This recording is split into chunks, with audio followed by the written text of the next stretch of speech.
All right, welcome everyone to this Explainer Masterclass. Think of me as your professor for today's session. We're going to completely demystify the architectural mechanics and the historical evolution of drama.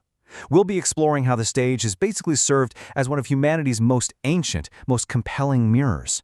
A totally unique space where literature literally comes alive right in front of us. So, here's our syllabus for today. First, the art of mimesis, followed by the building blocks of performance and the 4 pillars of dramatic form. Then we'll wrap up by comparing the British tradition and the European avant-garde. Let's dive right in. Section 1. The art of mimesis, drama as imitation.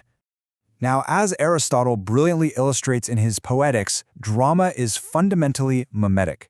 It isn't just some passive text sitting on a page, it's a living, breathing imitation of human action. And fun fact here, Aristotle actually wrote this partly to defend theater against Plato, who was convinced plays were just dangerous emotional manipulations. By imitating human choices and conflicts, the stage acts as a mirror reflecting our very own existence, and it absolutely thrives on that live dialogue between the actors and, well, you, the audience. Moving to Section 2. Building blocks of performance, the anatomy of a play. So if we look at drama as a kind of architectural construct, how do you actually build a reflection of life from scratch? Well, plot, character, and dialogue are your absolute essential building blocks.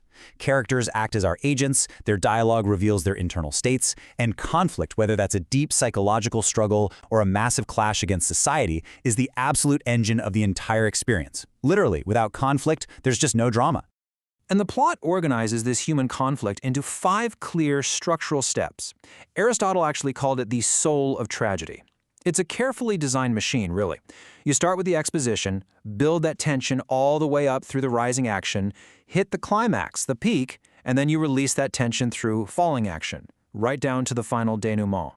Now, Aristotle kind of considered spectacle the least artistic element, but let's push back on that. Non-Western traditions, like Indian classical theater or Japanese Noh, powerfully demonstrate that visual and sensory dimensions, we're talking costumes, lighting, stagecraft, are absolutely vital. In many global traditions, these sensory elements carry just as much profound philosophical weight as the spoken word. All right, Section 3. 4 pillars of dramatic form, worldviews on stage. So how do these building blocks actually change shape depending on the playwright's cultural worldview? Let's break down the 4 major forms. First up, tragedy. Classical tragedy deals heavily with cosmic injustice and determinism, usually involving a noble hero taking a massive fall from grace because of fate or a tragic flaw. The whole goal is to evoke moral purification in the audience, that powerful emotional release we call catharsis.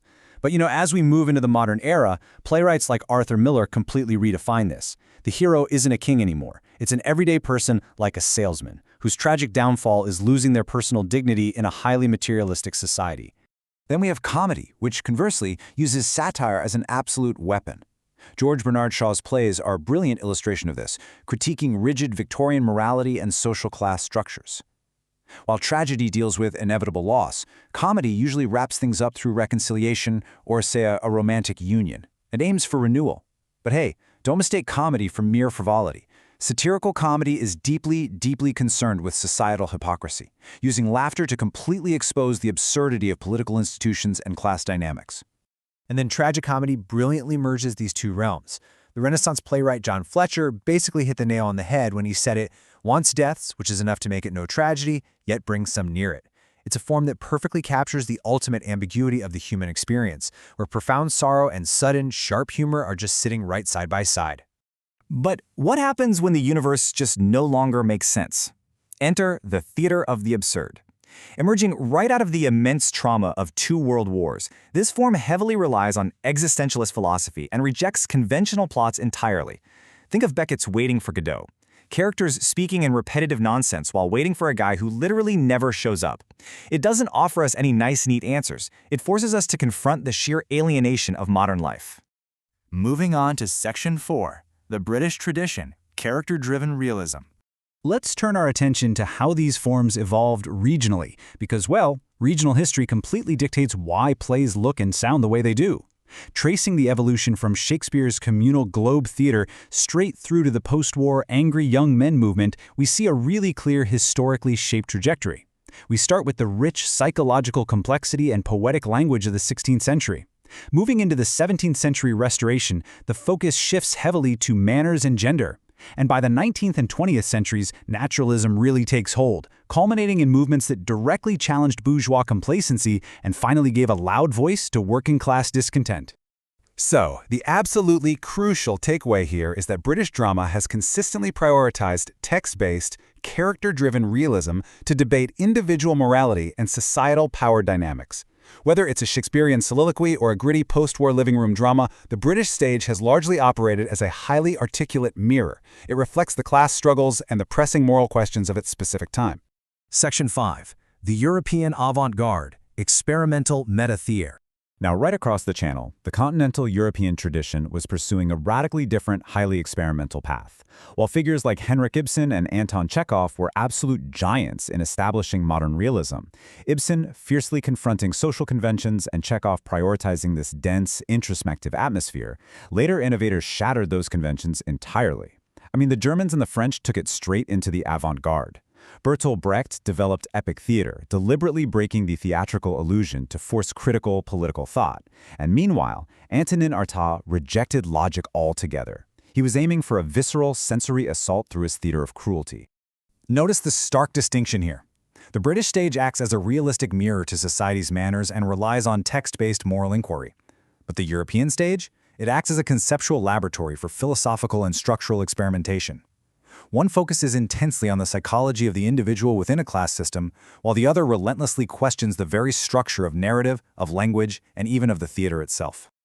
To bring all this together, it really comes down to contrasting the individual moral focus of the British lineage against the sweeping structural critiques of the European avant-garde. We're looking at character-driven realism versus fierce conceptual experimentalism. Truly understanding this dialogue provides you with a fantastic critical lens for analyzing basically any theatrical text you come across. So, as you digest these foundations, I want to leave you with one final thought. How will these ancient mechanisms of plot, character, and spectacle actually adapt to reflect our increasingly fragmented, multimedia digital world?